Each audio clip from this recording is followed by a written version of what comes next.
terceiro ano. Essa aula vai ser bem simples, é a aula de filosofia, é onde nós vamos, então, falar sobre Kant, iluminismo, e aqui coloca paz perpétua. É na página 43, e depois nós temos as atividades para começar, então, sobre empirismo e racionalismo. E aí entra René Descartes, aí depois nós vamos entrar em Locke, Hume, aí volta em Kant de novo, depois a Revolução Kantiana. E então agora, como vai voltar depois em tudo isso de Kant de novo, com a Revolução Copernicana, aqui ele vai entrar numa parte bem semelhante àquilo que a gente viu em história. Por isso que a aula ela vai ser bem curta, tá? Para depois a gente ver. Olha aqui para vocês verem como é colocado. No campo da filosofia política, o pensamento de Kant, ele vai se assemelhar muito aos contratualistas, principalmente no caso de Rousseau, mas acrescido de novas ideias.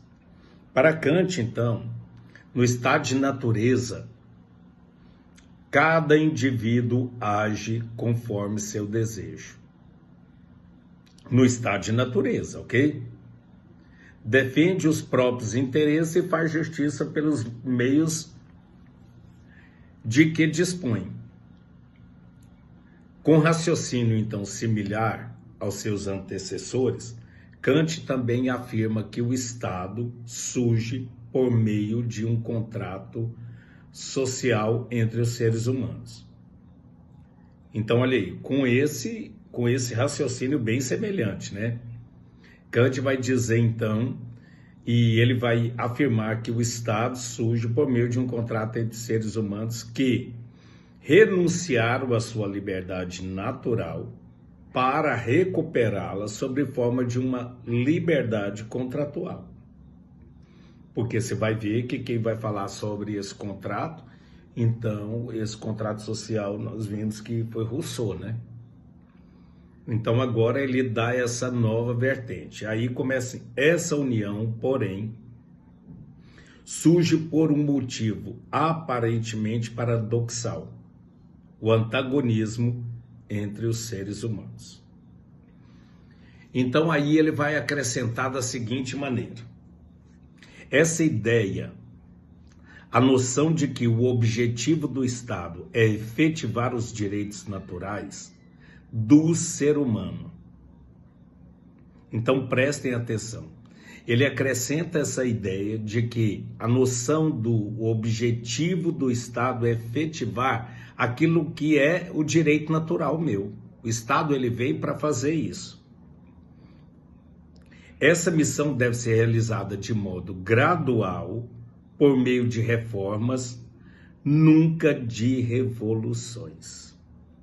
Então você faz isso por meio de reformas, mas não de revoluções.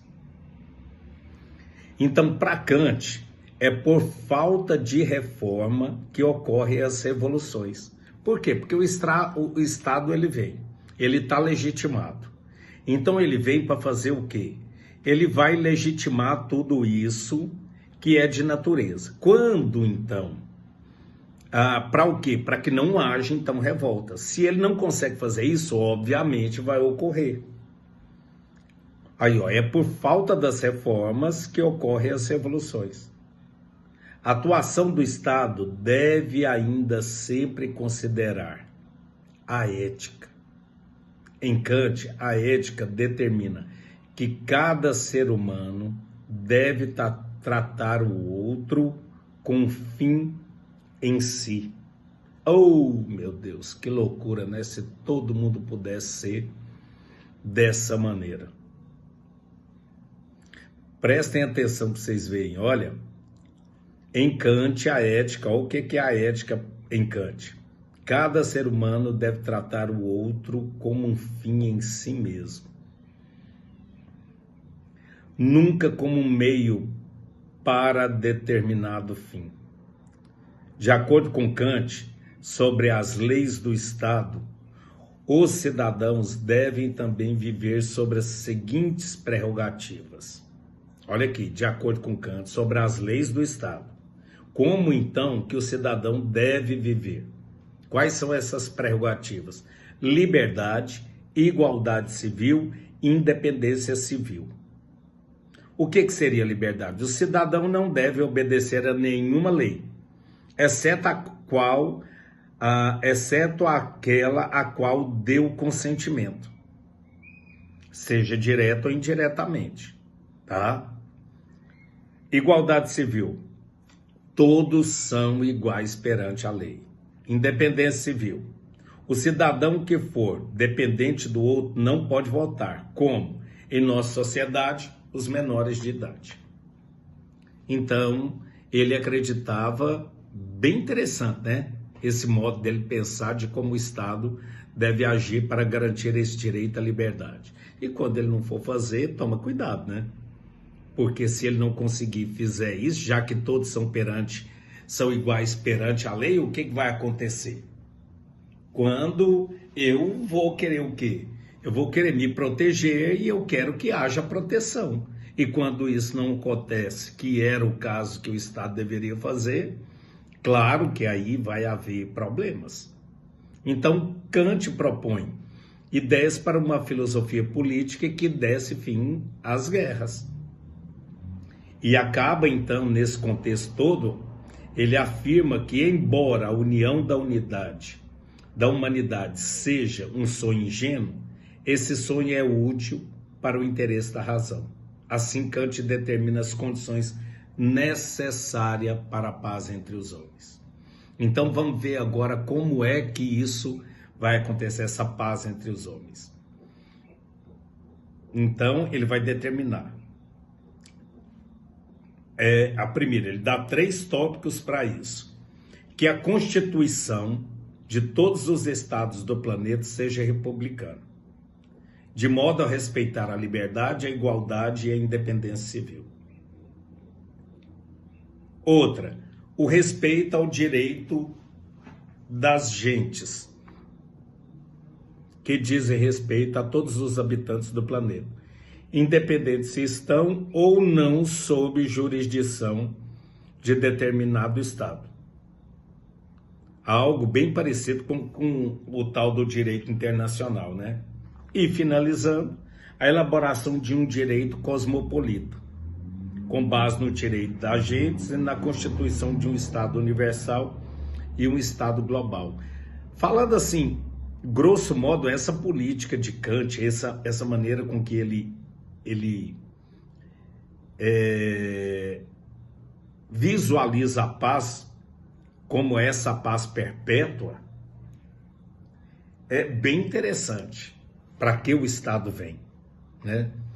Como que ele vem, a partir de que momento ele surge, e como surge, por que surge, para que surge.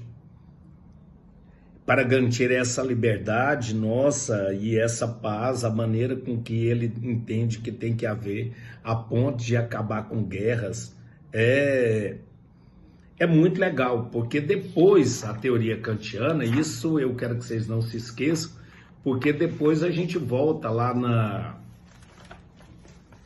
deixa eu ver em que capítulo. No próximo capítulo, já no tema 8, quando nós formos falar sobre empirismo e racionalismo, aí então a gente já entra em Kant, que ele vai falar que é além da experiência, e depois no tema 9, aí entra realmente essa revolução kantiana, a ponto de entrar a crítica pura, razão, a razão pura, né? A revolução copernicana, a razão prática, e claro, né, a teoria dele é bem extensa. Então fica aí a dica, essa parte é muito tranquila. Na quinta-feira, a última aula, a gente vai conversar bastante sobre isso, tá? Então, valeu e até a live.